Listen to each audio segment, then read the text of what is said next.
Assalamualaikum warahmatullahi wabarakatuh. Perkenalkan, nama saya Via Almasita. Saya adalah mahasiswa IKI Budi Utomo Malang, angkatan 2020 kelas C.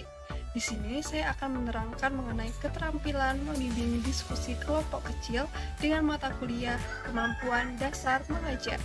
Di sini saya mendapatkan dosen pengampu dengan nama Ibu Fresanti Novalia Santosa, MPD.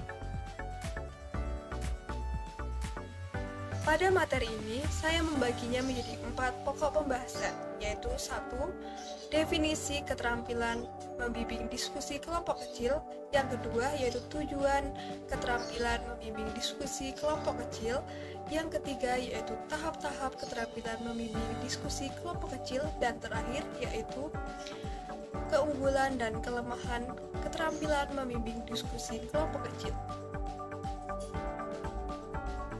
Keterampilan membimbing diskusi kelompok kecil dapat didefinisikan sebagai kemampuan untuk memfasilitasi dan memandu diskusi kelompok kecil sehingga tujuan dari diskusi tersebut dapat tercapai dengan efektif. Berikut ini adalah definisi dari beberapa ahli mengenai keterampilan membimbing diskusi kelompok kecil. Yang pertama yaitu Stephen de Vrokveld. Menurut Stephen de Vrokveld, keterampilan membimbing diskusi kelompok kecil meliputi kemampuan untuk mendengarkan dengan cermat, memperhatikan peserta diskusi, memberikan umpan balik, mengajukan pertanyaan, merumuskan pertanyaan yang membangkitkan diskusi, memfasilitasi diskusi, dan menilai hasil diskusi. Yang kedua yaitu menurut Ronald Abel. Menurut Ronald, keterampilan membimbing diskusi kelompok kecil meliputi kemampuan untuk mengajukan pertanyaan yang tepat, memfasilitasi diskusi dengan mengarahkan dan menyeimbangkan partisipasi peserta, mengelola waktu, dan menciptakan suasana kondusif untuk berdiskusi. Yang ketiga yaitu menurut Elizabeth F. Berkeley.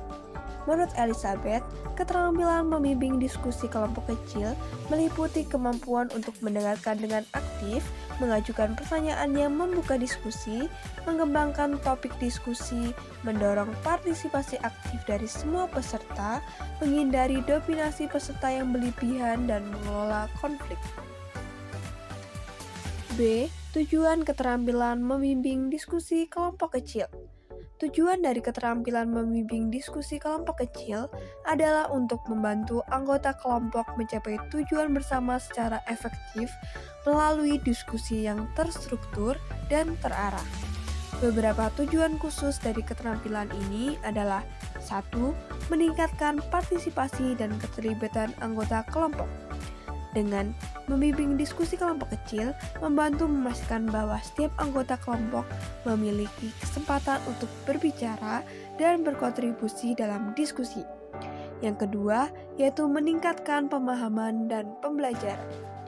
Diskusi kelompok kecil dapat membantu anggota kelompok memahami topik yang sedang dibahas dengan lebih baik dan memperoleh perspektif yang berbeda-beda dari anggota kelompok yang lain. Yang ketiga, yaitu mengatasi masalah dan mencari solusi. Diskusi kelompok kecil dapat membantu anggota kelompok menyelesaikan masalah yang muncul dan mencari solusi yang efektif. Yang terakhir, yaitu meningkatkan hubungan antar anggota kelompok.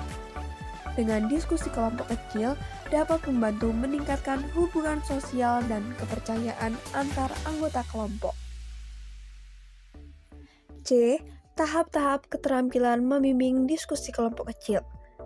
Tahap-tahapan keterampilan membimbing diskusi kelompok kecil antara lain A.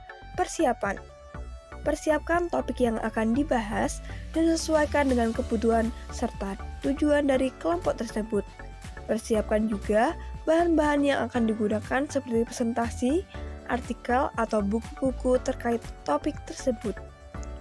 B. Memperkenalkan topik. Memperkenalkan topik secara singkat dan jelas sehingga anggota kelompok memiliki pemahaman yang sama terkait topik tersebut. Yang C. Membuat aturan diskusi. membuat aturan diskusi seperti waktu diskusi, jumlah pembicara, cara berbicara yang sopan, dan sebagainya agar diskusi berjalan lancar dan terarah. Yang D, yaitu mengajukan pertanyaan. Mengajukan pertanyaan terkait topik diskusi sehingga anggota kelompok dapat berdiskusi dan memberikan pendapat mereka. Pastikan pertanyaan yang diajukan tidak terlalu umum atau terlalu spesifik, sehingga dapat mendorong diskusi yang produktif. E. Mendengarkan dengan baik. Mendengarkan dengan baik pendapat dan argumen yang disampaikan oleh anggota kelompok dan memberikan respon yang sesuai untuk memperjelas atau mengarahkan diskusi ke arah yang diinginkan. F. Merangkum hasil diskusi. Merangkum hasil diskusi dan kesimpulan yang telah dicapai oleh anggota kelompok. G.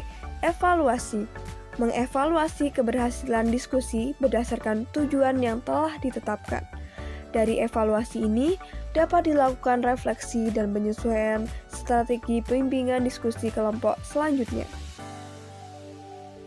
D. Keunggulan dan kelemahan dari keterampilan diskusi kelompok kecil.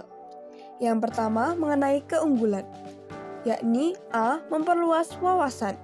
Diskusi kelompok kecil dapat membantu meningkatkan pemahaman tentang topik yang sedang dibahas dengan melibatkan banyak orang dengan latar belakang yang berbeda. B. Meningkatkan keterampilan berkomunikasi. Diskusi kelompok kecil dapat membantu meningkatkan keterampilan komunikasi, seperti mendengarkan dan memberikan tanggapan yang tepat. C. Mendorong partisipasi. Dalam diskusi kelompok kecil, semua orang memiliki kesempatan untuk berbicara dan menyampaikan pendapat mereka, sehingga mendorong partisipasi dan keterlibatan aktif. D. Meningkatkan kepercayaan diri. Diskusi kelompok kecil dapat membantu meningkatkan kepercayaan diri peserta karena memberikan kesempatan untuk berbicara dan memperlihatkan pengetahuan serta pandangan mereka. Selanjutnya mengenai kelemahan. A. Kurangnya pengambilan keputusan. Diskusi kelompok kecil dapat menjadi tidak efektif jika tidak ada keputusan yang diambil setelah diskusi selesai. B. Pengaruh kelompok. Keterampilan diskusi kelompok kecil dapat menjadi kurang efektif jika seorang anggota kelompok memiliki pengaruh yang besar dalam kelompok dan mengatur jalannya diskusi. C. Konflik pribadi. Jika ada konflik pribadi di antara anggota kelompok, diskusi kelompok kecil dapat menjadi kurang produktif dan bahkan merusak hubungan di antara anggota kelompok. D. Waktu yang tidak efisien. Diskusi kelompok kecil dapat memakan waktu yang cukup lama dan memerlukan koordinasi yang baik dari setiap anggota kelompok. Demikian presentasi mengenai keterampilan membimbing diskusi kelompok kecil. Jika terdapat salah kata atau perbuatan, saya mohon maaf. Terima kasih dan wassalamualaikum warahmatullahi wabarakatuh.